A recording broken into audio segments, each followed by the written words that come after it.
Benvenuti alla terza puntata di Mediarte, pillole di cultura, ovvero un concentrato di eventi. Oggi abbiamo incontrato i Fratelli Napoli, la marionettistica dei Fratelli Napoli, che ci hanno fatto vedere come vive un pupo, come nasce un pupo, come si rappresenta, ci hanno fatto vedere l'anima dei pupi siciliani.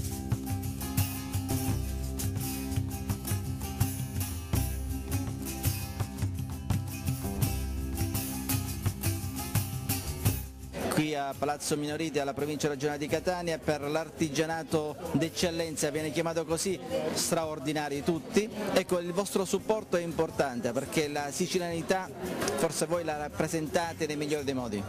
Sì, è un impegno della famiglia, un impegno che dura da 4 generazioni ed è proprio il motivo principale per cui la famiglia Napoli si è sempre battuta perché quest'arte straordinariamente affascinante, riconosciuta anche dall'UNESCO come patrimonio universale immateriale dell'umanità, possa avere una continuità.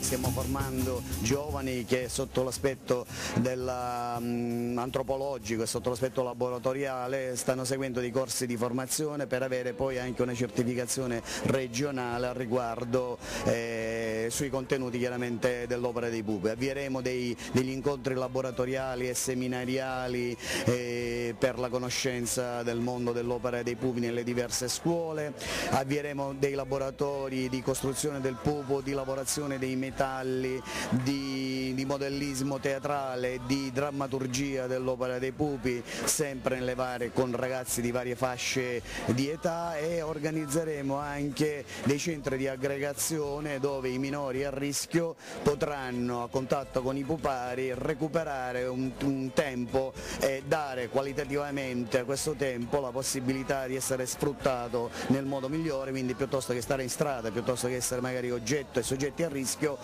praticheranno un antico mestiere, un'antica arte.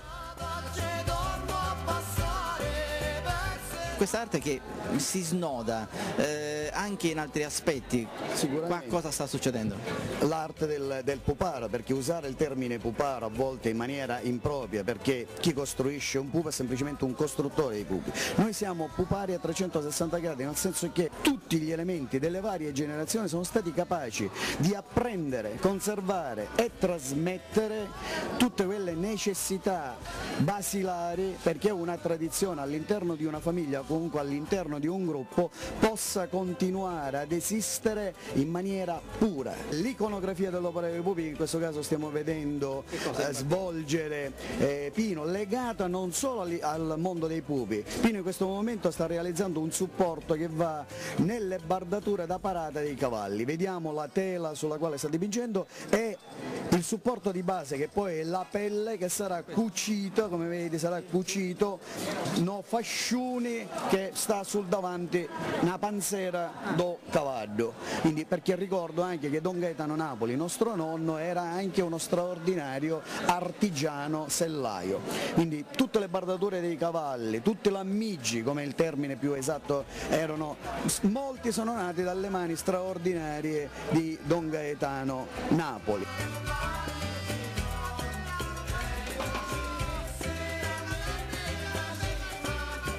Lui è Davide, il più grande dei miei 3 figli, e lui da bambino, come gli altri, si è innamorato talmente tanto che dalle mie mani, dalle mie conoscenze, dai miei attrezzi, che erano quelli dei miei maestri, ha potuto trarre a sé, imparare, trasmettere e realizzare una creatura splendida come questa, che vi prego di osservare nei particolari, nei dettagli, nell'incisione quasi da orafo, da argentiere, che Davide ha voluto dare a questa sua creatura, a questo Orlando. Tutto snodato. Tutto snodato.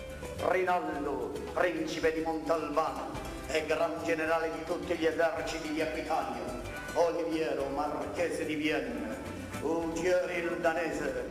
Pino si è calato nei ruoli di maniante, è solo questo il termine che sta a indicare colui che mania i pupi. Maniare amare i pupi, da mani, le mani che muovono i sogni, le mani attraverso le quali la vis, la forza, l'energia dell'uomo giunge al fantoccio che altrimenti sarebbe spento. Vedete come in maniera esemplare il pupo vive una sua dimensione umana. I greci chiamavano le marionette agalmata neurospasta. Agalmata neurospasta che significa figura mossa da fili, ma quel termine neurospasta ci fa capire proprio il senso neurologico, il senso del sistema nervoso che permette all'uomo di muoversi, così come questo stesso sistema, questa energia, questa vita scorre attraverso i fili, attraverso le aste, quando ovviamente i manianti sono persone che hanno acquisito il codice gestuale dell'opera dei pupi, perché altrimenti il pupo avrebbe solo un movimento meccanico, un movimento senza alcuna espressività e ovviamente non ci regalerebbe nessuna emozione nel guardarlo. Orlando, sposo mio, io sono venuta qui a disturbarti perché so che tu non sei a pensare, no, che sei a pensare quello che devi fare nella corte, quello che devi comandare ai tuoi paladini. Tu stai per lasciare Parigi e andare in cerca di lei, di Angelica. Succede che una sera all'improvviso manca la voce femminile, no, è stata proprio una rovina. Mio marito si preoccupa e ha detto: ma che succede? Che posso fare? Posso fare qualcosa io? Ma stai zitta per favore, tu dici non sai, non conosci l'ordine, non si è trovata persona. Io mi sono rivolta nuovamente e dico: ma sentite, dato che non si tratta di uscire sul palco scenico ed è in quinta, non possiamo col parlatore ragionare un pochettino del contenuto, vediamo che Dio ci sono dovuti chinare il capo a questa cosa, e io sono onorata veramente perché sono stata scelta dal popolo. Angelica, no! La donna che ti ha distrutto, quella donna che ti annienterà.